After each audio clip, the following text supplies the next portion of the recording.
Subscribe कीजिए royal teacher को education संबंधी न्यूज़ तुरंत पाने के लिए। साला दर्पण पर बोर्ड परीक्षा परिणाम मॉड्यूल में सत्र 2021-22 के लिए कक्षा 5 व 8 की प्रविष्टि हुई शुरू। इस प्रकार करें एंट्री विषय अध्यापक वाइज।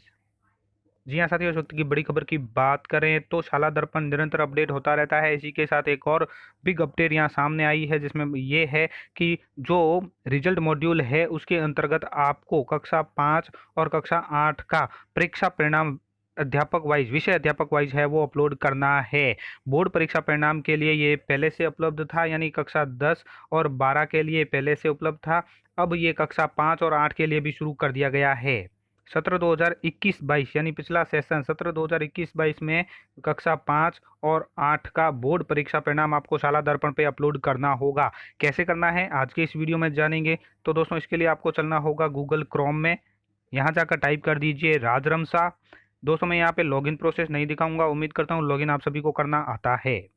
सक्सेसफुल लॉगिन होने के बाद दोस्तों शाला दर्पण का इस तरह का पेज आपके सामने ओपन होता है। ये स्कूल लॉगिन है। दोस्तों, ये वीडियो आपकी हेल्प के लिए बनाया जा रहा है। इसमें किसी भी प्रकार का विरोधाभास हो तो विभागीय आदेश और प्रोसेस को ही प्राथमिकता देवें, क्योंकि शाला दर्पण निरंतर अपडेट होता रहता है। तो कई ऑप्शन है वो ऐड हो जाते हैं, कई है वो डिलीट भी कर दिए जाते हैं। तो फिलहाल दोस्तों हम यहाँ बात करते हैं परीक्षा परिणाम अपलोड की। तो यहाँ ऊपर की तरफ आपको परिणाम टैब नजर आएगा। ऊपर की तरफ चलते हैं, परिणाम यानी रिजल्ट टैब आपको नजर आ रहा होगा, उसको खोल लीजिए। रिजल्ट ऐप को खोलने पर आपके सामने परिणाम के अंतर्गत विभिन्न तरह के ऑप्शन नज़र आ जाते हैं। यहाँ पे आपको स्टाफ रिजल्ट भी एक ऑप्शन दिखेगा, ये है स्टाफ रिजल्ट।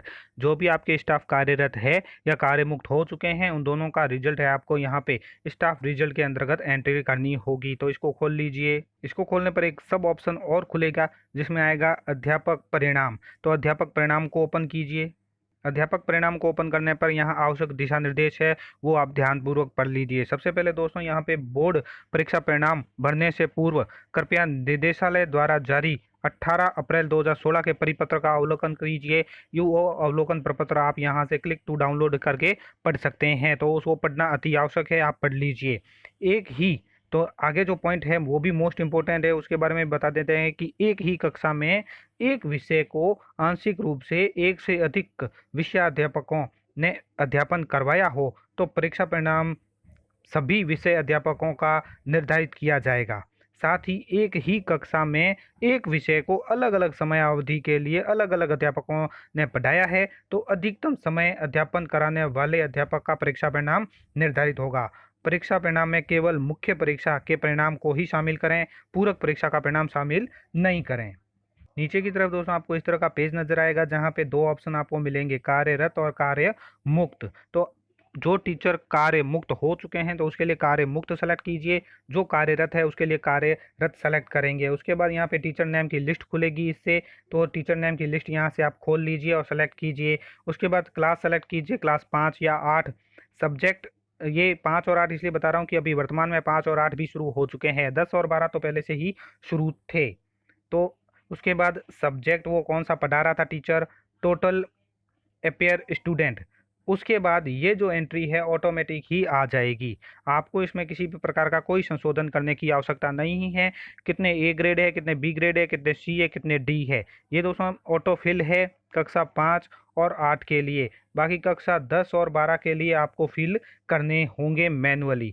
उसके बाद परसेंटेज कितने रहते हैं वो आपको आ जाएगा। कार्मिक की वर्तमान स्थिति है, यानी कार्यरत है या नहीं है, वो भी यहाँ पे आ जाएगा। एंट्री होने के बाद जैसे यहाँ पे दोस्तों मैंने सेलेक्ट कर लिया है, यहाँ टोटल अपेयरिंग स्टूडेंट आ चुके हैं और ये ऑटो फिल हो चुका है और यहाँ पे परसेंटेज ऑफ रिजल्ट भी आ गया है। उसके बाद ऐड बटन के ऊपर हमें क्लिक करना है। जब ऐड बटन के ऊपर क्लिक करेंगे तो ये एंट्री है वो सेव हो जाएगी और यहाँ ऊपर की तरफ ऐसा मैसेज भी आ जाएगा कि डाटा सेव और अपलोड सक्सेसफुली।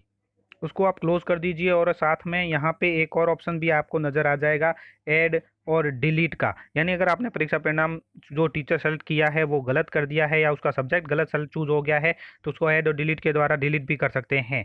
एक एक सब्जेक्ट का सब्जेक्ट वाइज आपको यहाँ पे विषय अध्यापक वाइज आपको करना है।